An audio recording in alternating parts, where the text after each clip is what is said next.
Hello दोस्तों, मैं हूं अब्दुल्ला साद और आप देख रहे हैं साद डीएस क्लासेस। तो चलिए आज हम लोग बिहार बोर्ड 2021 के मैट्रिक का विज्ञान का सेकेंड सिटिंग का क्वेश्चन पेपर का विश्लेषण करते हैं। तो सबसे फर्स्ट क्वेश्चन इसमें दिया हुआ है कि निम्न में से कौन सा पदार्थ लेंस के लिए प्रयुक्त नहीं किया जा सकता है। तो जैसा कि हम लोग जानते हैं कि वो सभी पदार्थ जो पारदर्शी होता है, जिसके अंदर चमक होता है, उसका हम लेंस के तौर पे यूज कर सकते हैं। तो जल जो होता है वो पारदर्शी होता है, कांच भी पारदर्शी होता है, लेकिन पीतल जो होता है उसके आर पार हम नहीं देख सकते हैं। इसका मतलब पीतल हुआ जो अपारदर्शी हुआ। तो पीतल को हम लेंस के रूप में यूज नहीं कर सकते हैं। तो इसका हो जाएगा सही ऑप्शन नंबर सी। दूसरा क्वेश्चन है, निम्नलिखित में से कौन सा संख्या प्रकाश के अपवर्तन के नियम के लिए सही है। तो जैसा कि हम लोग जानते हैं कि प्रकाश के अपवर्तन के दो नियम होते हैं। एक नियम होता है कि प्रकाश के आपतित किरण, अपवर्तित किरण और आपतन बिंदु पर डाला गया जो अविलंब होता है, तीनों एक ही समतल में होता है। और साइन आई और साइन आर का जो अनुपात होता है एक स्थिर राशि होता है जिसको हम म्यू से डिनोट करते हैं। तो इसका दो नियम होता है, ऑप्शन नंबर ए। तीसरा जो है, किसी वस्तु का प्रतिबिंब आंख के जिस भाग पर बनता है वह क्या कहलाता है। तो दोस्तों ये रेटिना कहलाता है। चौथा है, किसी माध्यम के अपवर्तनांक म्यू का मान होता है। तो इसका जो आंसर होगा sine i by sine r होगा। चलिए हम आगे चलते हैं। अब क्वेश्चन नंबर 5 जो है, ये दिया हुआ एक गोलीय दर्पण की फोकस दूरी प्लस 20 सेंटीमीटर है, तो ये गोलीय दर्पण कैसा होगा। तो जैसा कि हम लोग जानते हैं कि आपतित किरण के दिशा में जो दूरी हम लोग मापते हैं उसको हम धनात्मक लेते हैं, और उसके रिवर्स में जाएंगे, उल्टा जाएंगे तो उसको हम ऋणात्मक में नापते हैं। तो अवतल लेंस का जो फोकस दूरी होता है वो ऋणात्मक होता है, और इसमें दिया हुआ है फोकस दूरी जो दिया हुआ है वो धनात्मक में दिया हुआ है। इसका मतलब हुआ यह उत्तल लेंस का क्या होगा, फोकस दूरी होगा। तालाब का जल कम गहरा दिखाई देने का कारण है, तो यह है अपवर्तन के कारण। उसमें जो कोई सिक्का भी रखते हैं तो वह भी अपने वास्तविक गहराई से थोड़ा सा ऊपर दिखता है, तो वो भी अपवर्तन के कारण होता है। और उसमें अगर कोई छड़ रखते हैं तो वो भी थोड़ा सा तिरछा दिखाई देता है, वो भी अपवर्तन के कारण होता है। तो इसका क्वेश्चन नंबर 6 का जो आंसर होगा आपका सी होगा। उसके बाद में अवतल दर्पण की फोकस दूरी होती है। अभी बताएं क्वेश्चन नंबर 5 का विश्लेषण करते वक्त हम बताएं कि अवतल दर्पण का जो फोकस दूरी होता है वो ऋणात्मक होता है। तो इसमें ऑप्शन नंबर 1 हो जाएगा। किसी अवतल दर्पण की फोकस दूरी और उसकी वक्रता त्रिज्या r, तो निम्नलिखित में से संबंध सही है। तो r बराबर 2f हम जानते हैं कि किसी भी दर्पण का जो फोकस दूरी होता है उसके वक्रता त्रिज्या के क्या होता है, हाफ होता है। तो इसका मतलब फोकस दूरी जो होगा, वक्रता त्रिज्या जो होगा फोकस दूरी के दुगुना होगा। तो इसमें आपका हो जाएगा 8 का ऑप्शन नंबर बी, यानी r बराबर 2f। उसके बाद में इलेक्ट्रिक हीटर की कुंडली बनाने में किस पदार्थ का प्रयोग किया जाता है। तो ये नाइक्रोम होगा। 1 यूनिट विद्युत ऊर्जा का मान होता है, तो 3.6 × 10⁻⁶ जूल होता है। जैसे कि हम लोग जानते हैं कि 3600 किलो जूल जो होता है 1 यूनिट के बराबर होता है, 1 किलो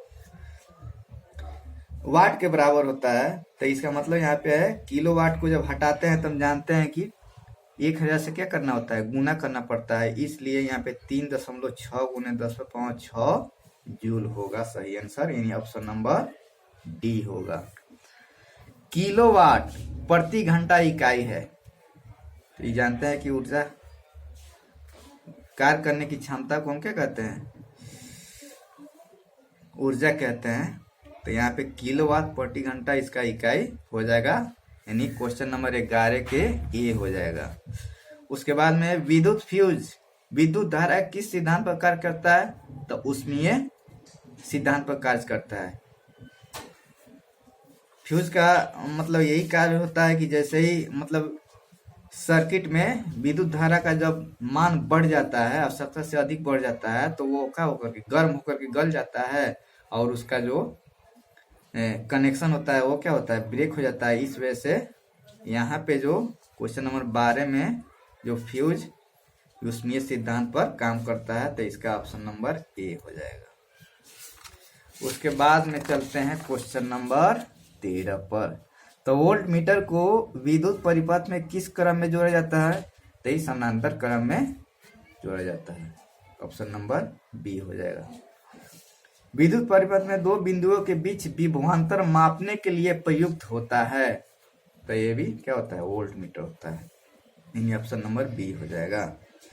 क्वेश्चन नंबर 15 में जल विद्युत संयंत्र किस ऊर्जा को विद्युत ऊर्जा में रूपांतरित करता है, तो स्थितिज ऊर्जा को विद्युत ऊर्जा में रूपांतरित करता है। क्योंकि हम लोग जानते हैं कि जब जल विद्युत परियोजना में क्या करते हैं कि कहीं पे डैम बना करके, बांध बना करके, और उस स्थितिज ऊर्जा को गतिज ऊर्जा में चेंज करके टरबाइन को चला करके, और क्या करते हैं, स्थितिज ऊर्जा को विद्युत ऊर्जा के रूप में रूपांतरित कर करके और यहाँ पे विद्युत ऊर्जा का उत्पन्न करते हैं। उसके बाद में 16 नंबर है, विद्युत बल्ब में कौन सी गैस भरी जाती है, तो निष्क्रिय गैस भरी जाती है। एक घोल नीले लिटमस पत्र को लाल कर देता है, घोल का पीएच मान हो सकता है। हम चूंकि जानते हैं हम लोग कि जो घोल अगर अम्लीय होता है, ठीक है, अगर अम्लीय होगा तो वो क्या करता है, नीले लिटमस पत्र को लाल कर देता है, और जो अम्लीय होता है उसका जो पीएच मान होता है वो क्या होता है, 7 से कम होता है। जो क्षारीय होता है उसका 7 से ज्यादा होता है, तो ये अम्लीय होगा। इसका मतलब हो कि 17 का ऑप्शन नंबर ए 2 सही हो जाएगा। क्योंकि यहाँ पे देख रहे हैं कि 9 है, 10 है, 7 है, ये सब 7 या 7 से ज्यादा है, तो इसका मतलब ये कि क्षारीय होगा, अम्लीय तो होगा नहीं, इसलिए ऑप्शन नंबर ए सही हो जाएगा। बेंजीन का अनुसूत्र है, तो C6H6, ये तो हम लोग जानते ही हैं। उसके बाद में एथिल अल्कोहल का IUPAC नेम, तो एथिल अल्कोहल है यानी एथेनॉल होगा। इसका अभिक्रियाशील जो मूलक होता है वो क्या होता है, OH होता है। और यहाँ पे क्वेश्चन नंबर 20 में है CnH2n निम्नलिखित में किसका समान सूत्र है, तो CnH2n, जैसा कि हम लोग जानते हैं कि एक ट्रिक है कि 2 जोड़ दो, 2 छोड़ दो, 2 घटा दो। तो 2 जोड़ देंगे तो अल्केन हो जाता है, 2 छोड़ देंगे तो अल्कीन हो जाता है, 2 घटा देते हैं तो अल्काइन हो जाता है। तो यहाँ पे छोड़ दिया गया है, इसका मतलब ऑप्शन नंबर बी अल्कीन हो जाएगा, ठीक है। उसके बाद में क्वेश्चन नंबर 21 की है कि लोहे की परमाणु संख्या है, तो 26 है। उसके बाद में स्टेनलेस स्टील में लोहा और कार्बन के अलावा अन्य तत्व रहते हैं, तो मैग्नीज और क्रोमियम रहते हैं। पीतल, इसका एक ट्रिक है पिताजी। पीतल मतलब पिताजी, तांबा और जिंक, तांबा और जिंक का मिश्र धातु होता है पीतल। इसका मतलब हुआ पीतल एक मिश्र धातु है, ऑप्शन नंबर सी। निम्नांकित यौगिकों में कौन अम्ल है, तो H2SO4 सल्फ्यूरिक अम्ल क्या है, अम्ल है। निम्नलिखित में कौन प्राकृतिक सूचक है, तो हल्दी जो होता है वो प्राकृतिक सूचक होता है। उसके बाद में OH अभिक्रियाशील मूलक वाले यौगिक का नाम है, तो OH अल्कोहल क्या होता है, ये यहाँ पे यहाँ पे OH दिखाई देगा, जिसके लास्ट में हम समझ जाएंगे वो क्या होगा, अल्कोहल होगा। उसके बाद में कैल्शियम 27 नंबर, कैल्शियम कार्बाइड जल के साथ अभिक्रिया करके देता है, तो इथीन यानी एसिटिलीन देता है। चलते हैं क्वेश्चन नंबर 28 पर। ओजोन के एक अणु में ऑक्सीजन के परमाणु की संख्या होती है, तो 3 होगा, ठीक है, यानी O3 होता है ओजोन का। कमरे के ताप पर द्रव अवस्था में रहने वाली धातु है। तो हम जानते हैं कि क्या होता है, धातु जो होता है वो पारा होता है, और अधातु और पूछा रहता तो क्या होता, ब्रोमीन होता है। तो यहाँ पे धातु पूछ रहा है, इसलिए मरकरी इसका सिंबल Hg होता है। सरलतम हाइड्रोकार्बन है, कौन है, तो मीथेन है। 31 नंबर, निम्नांकित में कौन क्षारीय ऑक्साइड है, तो इसमें जो क्षारीय ऑक्साइड होगा सल्फर डाइऑक्साइड होगा। बेकिंग पाउडर एक मिश्रण है, किसका मिश्रण है, तो हम जानते हैं कि सोडियम बाइकार्बोनेट जो होता है वो बेकिंग सोडा का फॉर्मूला होता है, और उसमें टार्टरिक अम्ल होता है, यानी ऑप्शन नंबर डी हो जाएगा। न्यूक्लियस शब्द किनके द्वारा दी गई है, तो रॉबर्ट ब्राउन के द्वारा दी गई। 34, पौधे में भोजन किस रूप में जमा होता है, तो स्टार्च के रूप में जमा होता है। प्रसिद्ध पुस्तक द माइक्रोग्राफिया किनके द्वारा लिखी गई है, तो ये जो लिखी गई है रॉबर्ट हुक के द्वारा लिखी गई है। क्वेश्चन नंबर 36, पौधों और पशुओं की कोशिकाओं का वैज्ञानिक अध्ययन क्या कहलाता है, कोशिका विज्ञान कहलाता है। मानव हृदय घिरा हुआ होता है पेरिकार्डियम से, पेरिकार्डियम से मानव हृदय घिरा हुआ होता है। ऑप्शन अब आते हैं क्वेश्चन नंबर 38 पे, बीजांड की ओर प्राग नलिका की वृद्धि का कारण होता है, केमोट्रोपिज्म होता है, ऑप्शन नंबर बी। मनुष्य में श्वेत रक्त कोशिकाओं की जीवन अवधि कितनी होती है, तो इसमें 12 से 20 दिन तक दिया हुआ है, वही 13 से 20 दिन तक लगभग, मतलब यही आंसर सही हुआ, ऑप्शन नंबर ए। पीत रस कहाँ से स्रावित होता है, तो यकृत से, लीवर से। किस जीव में हीमोग्लोबिन नहीं होता है, तो मक्खी में हीमोग्लोबिन नहीं होता है। हीमोग्लोबिन की कमी से कौन सा रोग होता है, एनीमिया, एनीमिया जिसको हिंदी में हम क्या होता है, अरक्ता कहते हैं। मनुष्य के आहार नाल में अवशोषी अंग होता है, अपेंडिक्स। निम्नलिखित में कौन ट्रिप्सिन एंजाइम का कार्य है, तो प्रोटीन का पाचन करता है।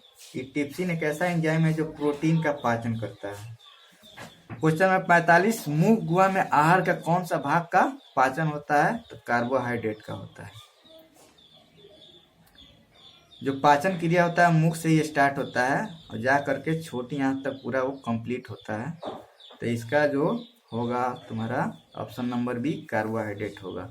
ऑक्सीजन का वाहक कौन होता है, तो हम जानते हैं कि आरबीसी जो होता है, आरबीसी के अंदर हेमोग्लोबिन होता है, ठीक है, तो उसी के द्वारा ऑक्सीजन का क्या होगा, वाहक होगा। रक्त में शर्करा का स्तर नियंत्रित करता है, तो इंसुलिन करता है। देखते हैं कि जिस डायबिटीज पेशेंट को अगर इंसुलिन का सिक्रेशन बंद हो जाता है, उसको आगे चल करके इंसुलिन का क्या करते हैं, इंजेक्शन या टैबलेट लेना पड़ता है। इस वजह से वो जो होता है वो रक्त में शर्करा का क्या करता है, नियंत्रित करता है इंसुलिन। मानव शरीर में सबसे लंबी कोशिका तंत्रिका कोशिका। प्रकाश के परावर्तन में कितने नियम होता है, तो अपवर्तन के भी 2 नियम थे उधर पीछे, यहाँ भी परावर्तन के भी 2 नियम होते हैं। वही आपतन कोण परावर्तन कोण के बराबर होता है, आपतित किरण प्रवर्तित किरण आपतन बिंदु पर डाला गया अभिलंब तीनों एक ही समतल में होता है, यही 2 नियम होता है। उसके बाद में अवतल लेंस का आवर्धन क्षमता V/U होता है। दर्पण का सूत्र 1/V 1/U प्लस 1/E=1/F, ये तो सबको मालूम होगा, ये ऑप्शन नंबर ए हो जाएगा। बाउन का टिंडल प्रभाव प्रदर्शित करता है प्रकाश के प्रकीर्णन का, टिंडल प्रभाव प्रदर्शित करता है प्रकाश का प्रकीर्णन का, ऑप्शन नंबर डी हो जाएगा। कौन सा लेंस हवा में अभिसारी लेंस भी कहलाता है, तो हम जानते हैं कि उत्तल लेंस जो होता है वो अभिसारी लेंस भी कहलाता है, अवतल लेंस को अपसारी। अगर यहाँ पे अपसारी होता तो आंसर होता अवतल लेंस, लेकिन यहाँ पे अभिसारी है तो उसको हम ऑप्शन नंबर बी उत्तल लेंस इसका आंसर होगा। उसके बाद में उत्तल दर्पण में प्रतिबिंब बनता है तो आभासी बनता है, हमेशा वस्तु से छोटा बनता है और इसको पर्दा पर प्राप्त नहीं किया जा सकता है, इस वजह से ये आभासी प्रतिबिंब बनता है। प्रकाशिक माध्यम कितने प्रकार के होते हैं, तो 2 प्रकार के होते हैं। डायनेमो परिवर्तित करता है, यांत्रिक ऊर्जा को विद्युत ऊर्जा में परिवर्तित करता है। आते हैं क्वेश्चन नंबर 27 पर इलेक्ट्रॉन पर आवेश होता है -1.6 × 10⁻¹9 कूलम। Option number C. खिलौना में किस सेल का उपयोग होता है? तो सूखा सेल का। कार्य करने की क्षमता को हम क्या कहते हैं? तो ऊर्जा कहते हैं। निम्नलिखित में कौन विस्थापन अभिक्रिया का उदाहरण है? तो विस्थापन अभिक्रिया में क्या होता है कि एक अधिक अभिक्रियाशील जो धातु होता है किसी कम अभिक्रियाशील धातु को किसी यौगिक से क्या करता है? विस्थापित कर देता है। तो यहाँ पे जो आयरन है यानी लोहा जो है, यहाँ पे कॉपर को क्या किया? कॉपर को विस्थापित करके उसके जगह पर अपने आप आ गया। तो यानी ये इसको हम विस्थापन अभिक्रिया कहते हैं। तो यहाँ भी ऑप्शन नंबर सी हो जाएगा। सिल्वर क्लोराइड का रंग होता है, ये तो श्वेत होगा। आते हैं क्वेश्चन नंबर 22 पे। तो निम्नलिखित में लवण कौन है? तो लवण NaCl, जो हम नमक खाते हैं ना, जिसको हम टेबल साल्ट भी कह सकते हैं। उसके बाद में कॉमन साल्ट भी इसका नाम है, सोडियम क्लोराइड। तो ये हो जाएगा ऑप्शन नंबर बी हो जाएगा। नीलत होता है यानी तृतीय का अनुसूत्र होता है, ब्लू विट्रॉल इंग्लिश में कहते हैं। तो CuSO4 5H2O हो जाएगा। ऑप्शन नंबर ए हो जाएगा। गंधक की परमाणु संख्या, ये तो आसान है, 16 हो जाएगा। ऑप्शन नंबर सी हो जाएगा। अधातु के ऑक्साइड होते हैं, अम्लीय होते हैं। कार्बन है, अधातु है, सबको मालूम है, तो आसान है। उसके बाद में आते हैं क्वेश्चन नंबर 67 में। निम्न में कौन सा असंतृप्त हाइड्रोकार्बन है? तो वैसा यौगिक, ठीक है, वैसा यौगिक जिसमें कार्बन कार्बन डबल या ट्रिपल बॉन्ड बनता है तो उसको हम असंतृप्त कहेंगे। आज इसमें सिंगल बनता है वह संतृप्त कहलाता है। तो यहाँ पे C2H4 जो है इथीन का फॉर्मूला है, और इथीन में क्या होता है? कार्बन कार्बन डबल बॉन्ड होता है। तो ये क्या होगा? असंतृप्त कार्बन। बाकी ए और बी क्या हो जाएगा? संतृप्त होगा। इसमें सिंगल सिंगल बॉन्ड बनेगा। तो इसलिए क्वेश्चन नंबर 67 का जो आंसर होगा ऑप्शन नंबर सी, C2H4 होगा। एरोमेटिक हाइड्रोकार्बन है तो C6H6 बेंजीन। पीछे इसका भी इससे रिलेटेड क्वेश्चन आया भी था कि C6 क्या होता है? एरोमेटिक हाइड्रोकार्बन होता है। निम्नलिखित में कौन अक्रिय गैस है? तो helium, neon, argon, krypton, xenon, radon, ये सब क्या होता है? अक्रिय गैस होता है, जो अपना डुएट या ऑक्टेट पूरा किया रहता है। तो हीलियम में डुएट पूरा होता है, इस वजह से ऑप्शन नंबर बी जो होगा अक्रिय गैस होगा, किसी से अभिक्रिया नहीं करता है। अब आते हैं क्वेश्चन नंबर 70 पर। निम्नांकित में कौन उप धातु है? तो हम जानते हैं कॉपर क्या है? धातु है। आयरन भी क्या है? धातु है। यहाँ पे क्या होगा? Sb होगा। Sb किसका होता है? एंटीमनी क्या होता है? तो एंटीमनी जो होगा बिस्मथ जो होगा, ये क्या हो जाएगा? उप धातु हो जाएगा। पौधा में श्वसन होता है, पत्तियों के द्वारा होता है। निम्न में स्वपोषी कौन होते हैं? तो जो अपना फूड खुद से प्रिपेयर करता है तो उसको हम क्या कहते हैं? स्वपोषी कहते हैं। तो हरे पौधे जो होते हैं वो स्वपोषी होते हैं। कार्बन प्रकाश संश्लेषण क्रिया के द्वारा अपना भोजन खुद तैयार करते हैं, इस वजह से हम इसको स्वपोषी कहेंगे। उसके बाद में कौन सी बीमारी श्वसन तंत्र संबंधित है? तो डायरिया तो होगा नहीं, मलेरिया भी नहीं होगा, ठीक है, ये मधुमेह भी नहीं होगा, निमोनिया हो जाएगा। Option number B. एंड्रोजन, ये तो मादा हार्मोन होता है। रुधिर चाप नियंत्रित होता है एड्रिनल द्वारा। थाइमस द्वारा तो वो ताप नियंत्रित होता है। थायराइड द्वारा हम जानते हैं कि थायराइड ग्रंथि से एक मतलब कि एंजाइम सेक्रेट होता है। तो दूसरा है यहाँ पे हो जाएगा एड्रिनल द्वारा। एक लिंगी पादप का उदाहरण है कौन? पपीता होगा। उसके बाद में आते हैं क्वेश्चन नंबर 77 पर। निम्न में से कौन मादा जनन तंत्र का भाग नहीं है? अंडाशय होता है, गर्भाशय भी होता है, डिंब वाहिनी भी होता है, शुक्रवाहिका नहीं होगा। ये होगा तुम्हारा नर जननांग। द्विखंडन होता है, पैरामीशिया में भी होता है, अमीबा में, दोनों में होता है, लिस्मेनिया में, तीनों में हो जाएगा। इसमें इनमें से सभी हो जाएगा। क्वेश्चन नंबर 78 का ऑप्शन नंबर डी हो जाएगा सही आंसर। टेस्टोस्टेरोन स्रावित होता है, ये तो विरिसन से होता है। Option number A.